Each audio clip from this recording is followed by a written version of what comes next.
Telugu digital media network లో political కేటగిరీలో number 1 కేవలం 72 గంటల్లో 1,50,00,000 వ్యూస్ పైగా పాపులర్ టీవీ నెట్వర్క్.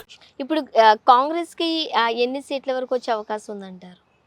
నాకు తెలిసి 60-70 అంటే ఇక్కడ కూడా లాజిక్ ఏముందంటే బీజేపీకి 300 యథాతథంగా పోయినసారి ఉన్న సీట్లే వస్తే కాంగ్రెస్ నేను అనుకున్న 60-70 వరకు రావచ్చు.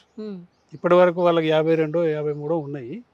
కాస్త ఇంప్రూవ్ కావచ్చు కాంగ్రెస్, నో డౌట్. కానీ 100 క్రాస్ అయ్యే అవకాశం అయితే లేదు.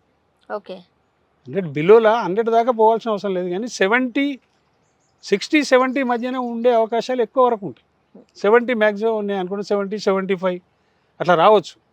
కానీ పోయినసారి కంటే పెరుగుతాయి. కానీ అది 100 దాటే అవకాశం అయితే ఎట్టి పరిస్థితిలో ఉండదని నేను అనుకుంటున్నా. అయితే బీజేపీది ఏంటంటే చాలామంది ప్రెడిక్షన్ చేసి చెప్తున్నది అనలిస్టులు, వాళ్ళు వీళ్ళు సెఫాలజిస్టులు. యోగేంద్ర యాదవ్ ఓ రకంగా చెప్తుండు, ప్రశాంత్ కిషోర్ ఇంకో రకంగా చెప్తున్నాడు. ఈ యోగేంద్ర యాదవ్, ప్రశాంత్ కిషోర్ చేస్తున్న ప్రెడిక్షన్ చూస్తే వీళ్ళిద్దరి ప్రెడిక్షన్ మధ్యన 50-60 సీట్ల కంటే పెద్ద తేడా లేదు. కానీ క్యాంపెయిన్ బయట మాత్రం డిఫరెంట్గా జరుగుతుంది. యోగేంద్ర యాదవ్ ఏం చెప్తున్నాడు, మ్యాక్సిమం 268 దాటదు అని అంటు.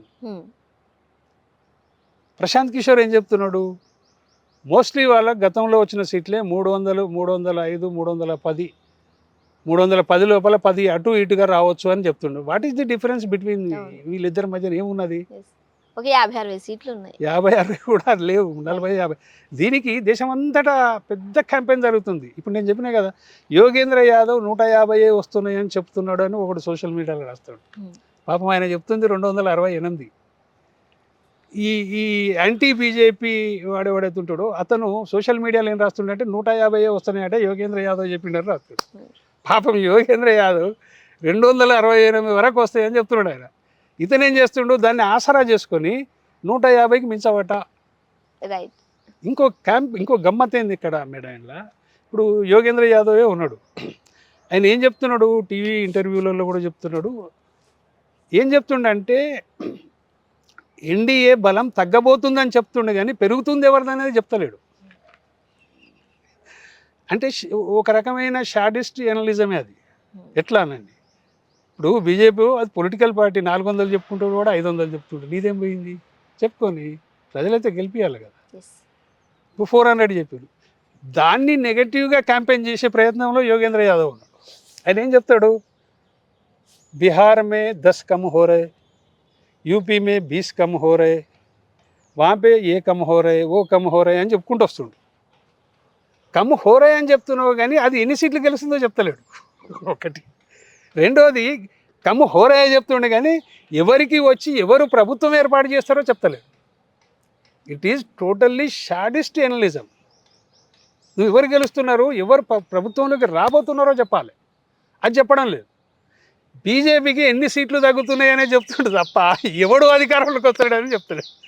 That is sadism. Right. Prashant Kishor, సరే ఆయన ఉద్దేశం ఏంది మనకు తెలియదు. ఆయన 300 మాత్రం లోపల చెప్పడం లేదు. 300 ఆ పైనే గెలుస్తుంది తప్ప ఆ తక్కువ మాత్రం గెలవదు అనేది ఒక కాన్ఫిడెన్స్ తోటి చెప్తున్నాడు ఆయన. ఆయన కొన్ని పొలిటికల్ ఈక్వేషన్స్ ఉండొచ్చు. అంటే ఇప్పుడు ఎట్లా తయారైనంటే ఎనలిస్టులు, ఈ సెఫాలజిస్టులు ఎవరి లైన్ వాళ్ళకు ఉన్నది. యోగేంద్ర యాదవ్ లైన్ ఏంది, యాంటీ బీజేపీ. ప్రశాంత్ కిషోర్ ఏంటిది ఆయనదంటే ఆయనది సెఫాలజీ బిజినెస్. ఆయన సెఫాలజీ బిజినెస్, ఈయనది యాంటీ బీజేపీ. ఈ 2 సెక్షన్స్ ఈయన చెప్పేది, ఈయన చెప్తుండే, ఆయన చెప్పేది. వీళ్ళ ఫాలోయర్స్ ఇంకా అతి చేస్తున్నారు సోషల్ మీడియాకి పోయి. ఇంకొక 1 వీక్ టైం ఉంది. బట్ ఇది మోస్ట్ డేంజరస్. ఇప్పుడు యోగేంద్ర యాదవ్ చెప్పే దాంట్లో ఒక లాస్ట్కి వస్తే కన్క్లూషన్ ఉండాలి. నువ్వు చెప్పే దాంట్లో నిజమే బీజేపీకి తగ్గుతున్నాయి, యూపీలో తగ్గుతున్నాయి, బీహార్లో తగ్గుతున్నాయి, మహారాష్ట్రలో తగ్గుతాయి, అంతటా తగ్గుతున్నాయి. What is the final result, ఎవరు పవర్లకు రాబోతారు అనే కన్క్లూజన్ ఉండాలి కదా, అది ఉండలేదు. ఓన్లీ బీజేపీ తగ్గేది మాత్రమే నాకు అవసరం, మిగతాది ఏమవుతుంది నాకు అవసరం లేదు అనేది యోగేంద్ర యాదవ్ ఎనాలిసిస్. అంటే షార్టిస్ట్ ఎనలిజమే అది. కాబట్టి ఫేర్గా ఉండాలి ఏదే కానీ. ఇప్పుడు జరుగుతున్నాయి అట్లా దేశంలో. ప్రశాంత్ కిషోర్ది కావచ్చు, యోగేంద్ర యాదవ్ది కావచ్చు, ఇటువంటి ఎనాలిసిస్ జరుగుతుంది, ఇటువంటి సెఫాలజీ చెప్తూ పోతున్నారు. కానీ రియల్ ఫ్యాక్ట్ ఏందనేది మాత్రం ఇప్పటికి తెలియదు. 4th నాడు డెఫినెట్లీ మనకు తెలుస్తుంది.